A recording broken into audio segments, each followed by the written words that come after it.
Segera setelah SK pengesahan dari Kemenkumham diterima, kubu Agung Laksono mengirim surat kepada DPR untuk merombak fraksi Golkar di DPR. Sampai di mana kemudian perombakan fraksi ini berlangsung. Wajah Golkar di DPR tak lama lagi bakal segera berubah. Ade Komarudin dan Bambang Susatyo yang selama ini duduk sebagai ketua dan sekretaris fraksi Partai Golkar segera diganti. DPP Golkar hasil Munas Ancol, Jakarta menyorongkan nama Agus Gumiwang Kartasasmita untuk memimpin fraksi Golkar yang beranggotakan 91 orang.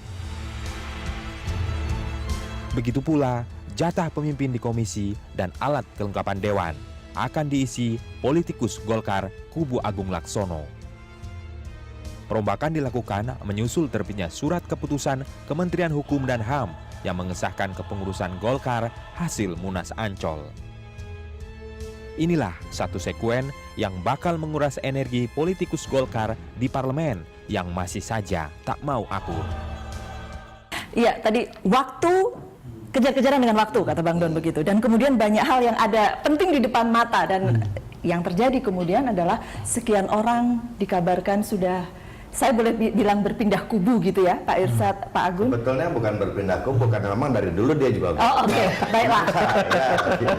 Iya, artinya ada yang bilang 30, ada bilang 60, ada dalam politik terutama di Golkar, ya. Itu manuver zigzag itu luar biasa dahsyat dan luar biasa cantiknya. Saya ingat waktu konvensi tahun 2004, jadi bagaimana 4 atau 5 kandidat itu merasa didukung hampir semua suara. Lalu kemudian yang kita tahu kemudian yang memenangkan itu siapa gitu. Iya. Saya kira saat ini adalah saat di mana terjadi proses zigzag itu. Saya kira Kang Agun jauh lebih tahu, tetapi dari beberapa yang kita telepon kiri kanan, memang suaranya di media masih keras, tapi sebetulnya juga sudah mulai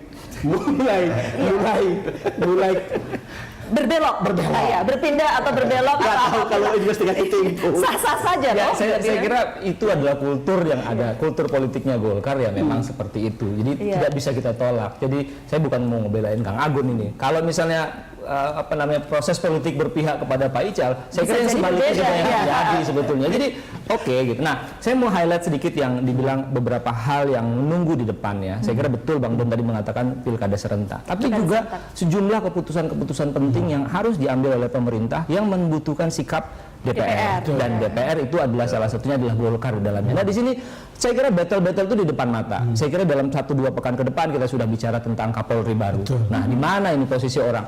Apa yang dikatakan oleh Kang Agun tadi, ada yang berpindah, ada yang SMS dan sebagainya, bisa kita lihat dalam waktu beberapa hari ke depan. Saya kira itu clear sekali. Begitu itu kelihatan, Mbak Nunung, maka kita juga akan melihat pattern ke depan seperti apa. Iya, dan bagaimana kemudian petanya di DPR itu ya? Di kami itu kan yang saya mengatakan tadi, sejak dari kita ini lahir ya, mohon maaf saya bukan mengecilkan partai-partai lain, tapi Golkar itu lahir dari sebuah kebutuhan politik ya. Dia bergabung sejumlah kelompok fungsional, ada Kino Kosoksi, Kino waktu itu banyak ya. Segala macam. Jadi kedaulatan itu ada di mereka. Jadi bukan semacam kerajaan. Kalau lihat partai-partai lain kan kayak kerajaan, gitu kan. Golkar bukan kerajaan. Golkar bukan kerajaan. Jadi, nah kebiasaan ini kita sudah terlatih, sudah teruji. Jadi ketika ada sebuah sikap pengeputusan final selesai, dia giring dengan sendiri. Sehingga kalau saya pakai udeng hari ini gitu, Pak Don sama Pak Arif, saya diingatkan oleh ayah saya, kamu jangan jumawa. Makanya pakai topi ini bukan? Ya. Pakai udeng ya namanya ya. Ikat kalau di Jawa Barat. Ya. Jadi supaya asah, asih, asuh. Yang kamu hadapi itu bukan orang lain. Yang kamu hadapi adalah keluargamu sendiri. Ajaklah bersama. Nah, artinya kami yakin yang saya mengatakan tadi sebetulnya kan hanya persoalannya belahan di KMP sedikit nih gitu. Kalau nggak ada persoalan KMP udah selesai. Nah, persoalan KMP kaitannya kan di DPR soal angket. Makanya ya mohon maaf. Dalam konteks hukum tata usaha negara, Pak, ini harus diketahui bersama bahwa siapapun yang diakui diterima oleh negara untuk menandatangani dokumen-dokumen negara hari ini per tanggal 23 Maret kemarin, itu Agung Laksono yang sudah mengeluarkan kepengurusan yang baru. Jadi apapun mereka mengatakan ilegal, Kami sekarang lebih banyak menggunakan pendekatan persuasif karena optimisme itu. Saya boleh ke Pak Irsad ya Pak Agun ya. Yang pasti sekarang ini dua-duanya mengirim surat perombakan pimpinan fraksi ya, begitu kan. Dan sampai sekarang pimpinan DPR juga belum membahas tentang ini. Ya. Ya.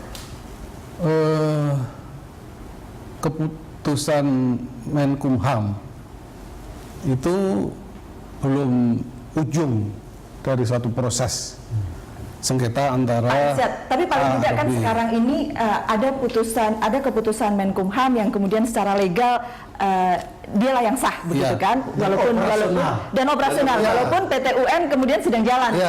Ya. Jadi penghargaan terhadap proses hukum ini yang sangat diharapkan untuk dihargai. Jangan melakukan sesuatu yang siapa tahu nantinya itu dibatalkan.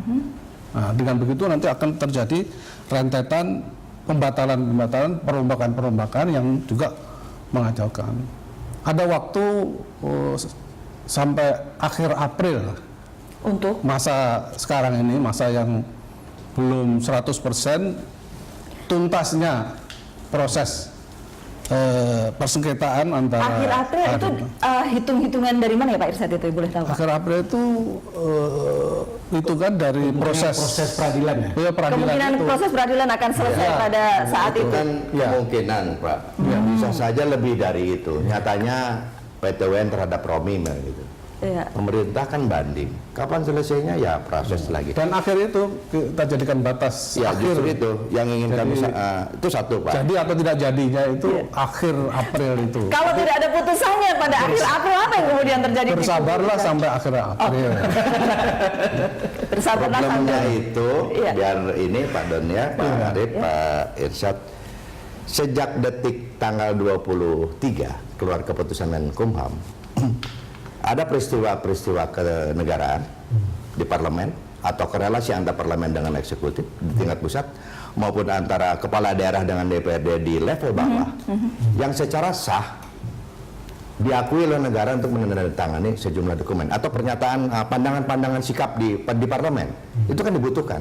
Nah, artinya itu yang disebut dengan eksekutorial. Jadi nggak bisa lagi kami hargai proses tun, silahkan berjalan, tapi ini juga harus Keributannya berpindah ke Dewan. Ya, keributannya berpindah ke Dewan kan kita akan bicarakan angket, tapi yang ingin saya katakan adalah bahwa sebetulnya kan agenda politik nasional kan tidak boleh kalah karena problem internal Golkar. Ini case-nya persis sama, hampir sama dengan ketika Ibu Mega dulu adalah pemegang kekuatan real PDI di lapangan, sementara yang diakui oleh pemerintah adalah sebuah kelompok yang sebetulnya walaupun sebelumnya besar, tapi sebetulnya sudah mengempes. Tapi kan legalitasnya ada di situ.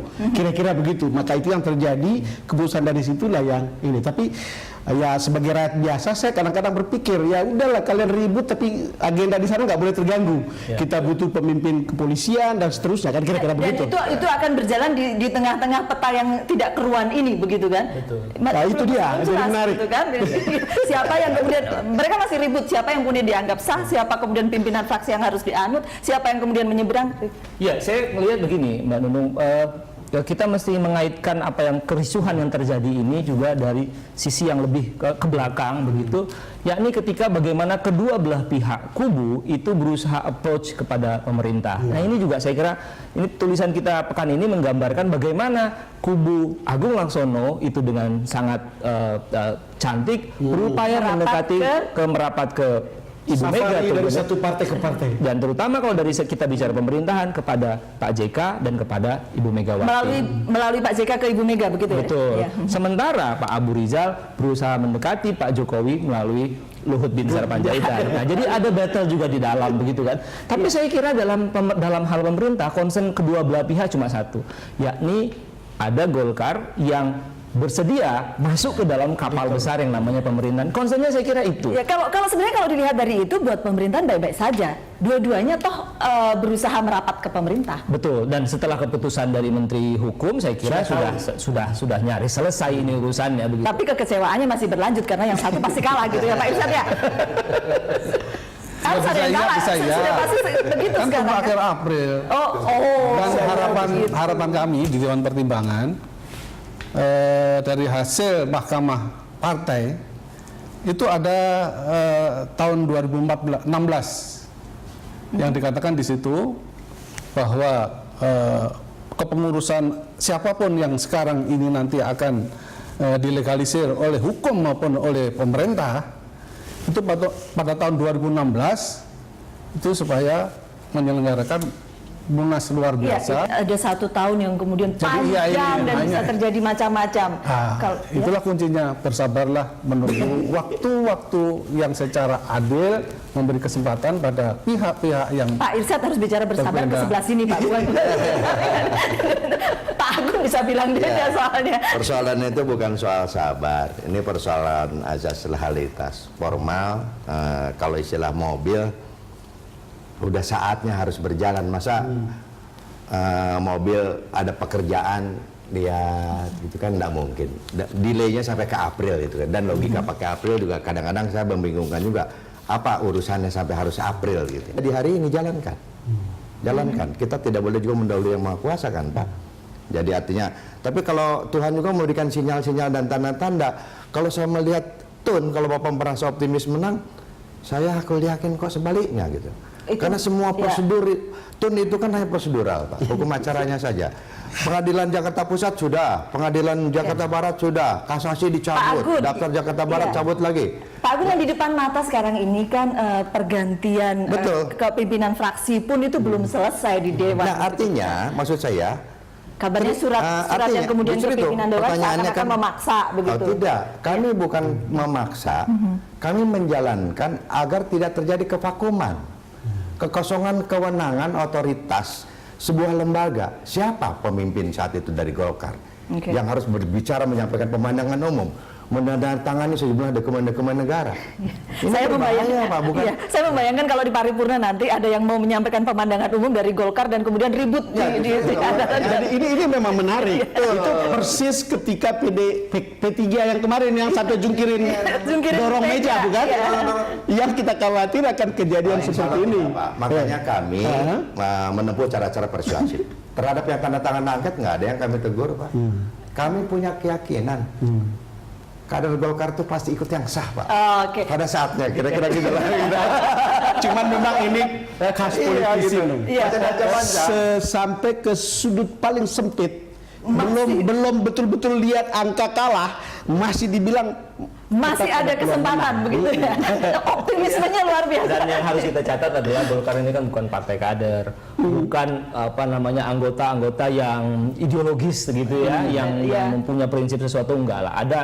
Ada pragmatisme di dalamnya, dan itu sudah terbaca dari sejarah Golkar sejak tahun 64 gitu. Jadi saya harus katakan itu yang membuat Anda yakin pasti selesai. Akan selesai dalam waktu tidak lama. Karena apa? Karena ada tuntutan-tuntutan jangka pendek yang harus mereka penuhi. Mereka harus diselesaikan ya. Kalau gitu kita coba bahas lagi nanti.